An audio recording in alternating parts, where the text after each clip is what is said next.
Assalamualaikum warahmatullahi wabarakatuh. Hai guys, ketemu lagi sama kakak. Nah, kali ini kakak mau bahas tentang sistem perkembangbiakan pada hewan. Pada pertemuan kali ini, kakak akan ngebahas tentang perkembangbiakan aseksual pada hewan, perkembangbiakan seksual pada hewan, serta yang terakhir adalah siklus hidup hewan. Oke, pertama adalah perkembangbiakan aseksual pada hewan. Nah, yang pertama ada pertunasan. Berarti berkembang biaknya udah pasti pakai tunas. Ditandai dengan munculnya tonjolan pada tubuh sang induk. Contoh hewan yang berkembang biak dengan cara tunas adalah Hydra, Obelia, dan Aurelia atau ubur-ubur.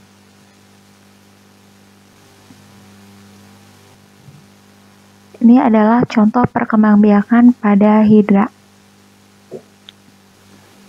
Nah, berikutnya ada fragmentasi. Fragmentasi adalah cara perkembangbiakan aseksual menggunakan fragmen atau potongan tubuhnya. Di sini ada contohnya itu planaria. Nah, planaria ini memotong bagian tubuhnya lalu potongan itu akan tumbuh menjadi individu baru. Planaria, hewan lain yang melakukan fragmentasi adalah cacing pita. Nah, tadi pertunasan udah, fragmentasi udah. Berikutnya ada partenogenesis. Partenogenesis ini adalah peristiwa perkembangan sel kelamin betina menjadi individu baru tanpa melalui pembuahan. Contohnya pada lebah dan kecoa. Oke, berikutnya adalah perkembangan seksual pada hewan. Berarti ini adalah perkembangan secara kawin yang terjadi pada hewan. Perkembangan seksual ini meliputi yang pertama ada fertilisasi. Fertilisasi ini atau pembuahan dibagi menjadi dua. Ada fertilisasi internal, yaitu pembuahannya terjadi di dalam tubuh induk betina.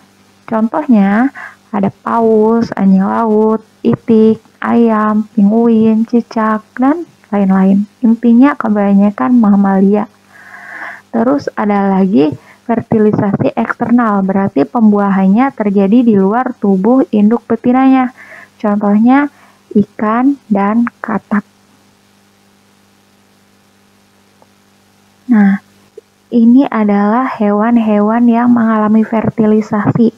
Paus tadi termasuknya fertilisasi internal, ikan koi berarti fertilisasi eksternal, anjing laut berarti dia fertilisasi internal.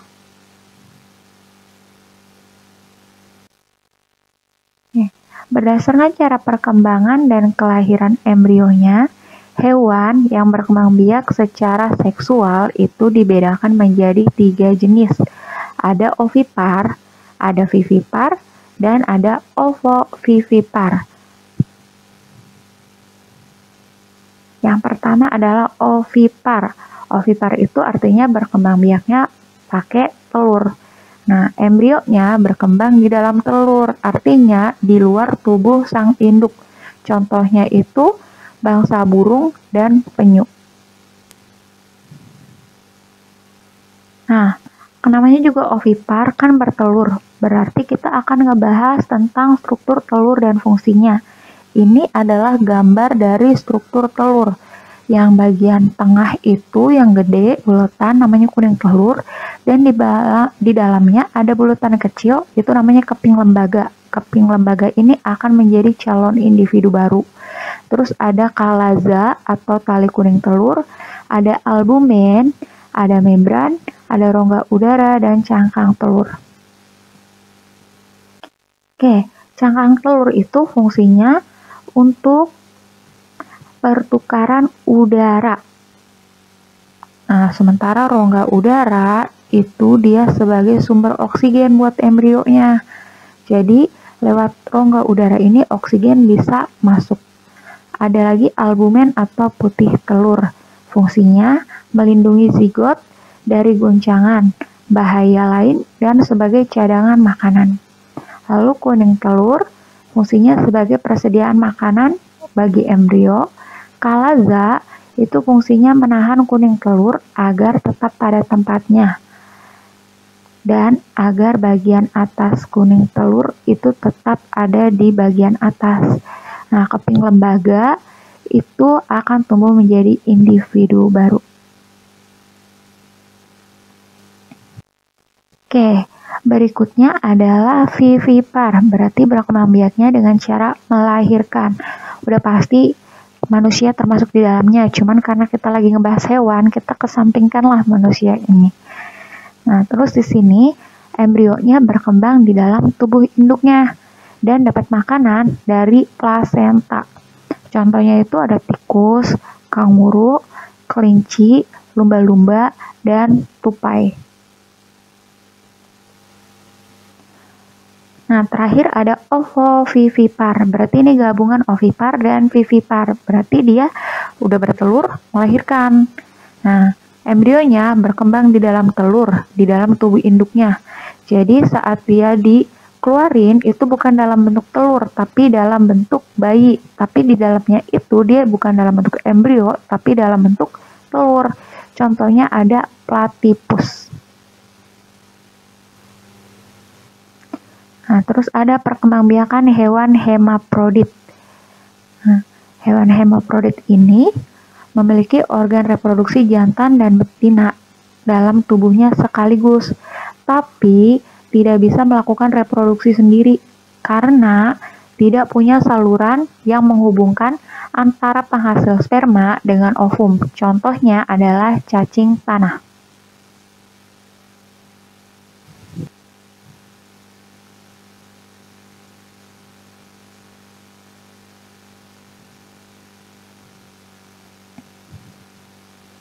Nah, sekarang kita bahas siklus hidup hewan. Nah, siklus hidup hewan ini, waktu SD kita cuma belajar yang namanya siklus itu metamorfosis. Nah, di sini ada siklus hidup Aurelia atau ubur-ubur.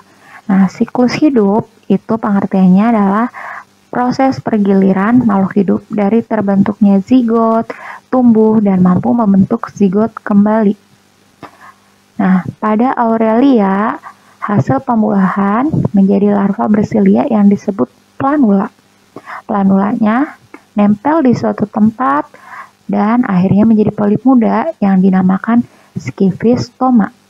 Skifistomanya membentuk tunas-tunas lateral sehingga kayak tumpukan piring. Nah, tumpukan piring ini disebutnya strobila. Kuncup paling atasnya akan melepaskan diri dan menjadi medusa muda yang disebut Evira. Terus ada metamorfosis. Nah, metamorfosis itu kan dibagi menjadi dua. Ada metamorfosis sempurna dan metamorfosis tidak sempurna. Metamorfosis sempurna berarti dia melalui 4 fase. Ada telur, larva, pupa, dan imago. Larva ini berarti fase ulat, pupa itu kepompong, imago dewasa. Dan ciri dari metamorfosis sempurna adalah terjadi perubahan bentuk tubuh yang berbeda pada tiap fasenya. Contoh hewan yang mengalami metamorfosis sempurna yaitu katak, nyamuk, kupu-kupu, dan lalat. Nah, sekarang metamorfosis tidak sempurna. Bentuk hewan mudanya mirip dengan hewan yang dewasa. Fasenya sendiri itu telur, nimfa, imago. Nimfa ini kan hewan muda, imagonya hewan dewasa. Contohnya itu pada belalang dan kecoa. Nah, berikutnya adalah teknologi reproduksi pada hewan. Pertama ada inseminasi buatan. Inseminasi buatan atau nama lainnya itu kawin suntik. Nah, ini adalah proses pemasukan cairan sperma ke saluran kelamin hewan betina dengan bantuan alat suntik. Ini biasanya dilakukan pada hewan ternak, contohnya aja sapi.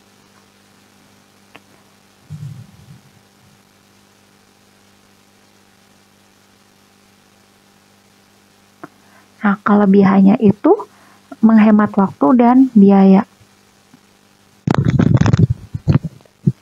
Nah, cloning. Cloning itu cara reproduksi hewan untuk memperoleh keturunan yang identik dengan induknya. Tekniknya dengan cara memasukkan inti sel donor ke dalam sel telur induk yang telah dihilangkan inti selnya. Cloning ini contohnya ada di film Naruto. Nah, itu contohnya adalah Shin Uchiha. Nah, Shin Uchiha itu kan cloning genetik dari Shin Uchiha yang hasil eksperimennya Orochimaru. Nah, macam itulah cloning, sama persis.